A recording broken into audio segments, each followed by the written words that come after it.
අද චාරිත්‍රක සමයේ 4 වන සතියේ වදා දවසේ ජේසුස් කතා කරනවා හඬ සහ සවන් දීම ගැන.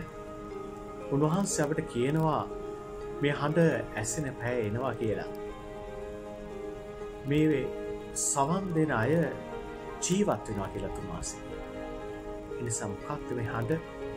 කවුද මේ සවන් දෙන අය? හඬ තමයි ජේසුස්ගේ හඬ. සවන් දෙන අය අපි සවන් දුන්නොත් අපි ජීවත් වෙනවා කියලා ජේසුස් කියනවා. ඒ තමයි සදාතන ජීවනය අපිට හිමි වෙනවා. ඒ නිසා ජේසුස්ගේ හඬ අපිට දැනටම ලැබිලා තියෙනවා. ඒ හඬ අපිට ඇහිලා තියෙන්නේ. හැබැයි අපි ඊට සවන් දීලා තියෙන්නේ. ඒ හඬ ඇසුනට ඒ හඬ අපේ ජීවිතේ කොටසක් කරගෙන තියෙන්නේ.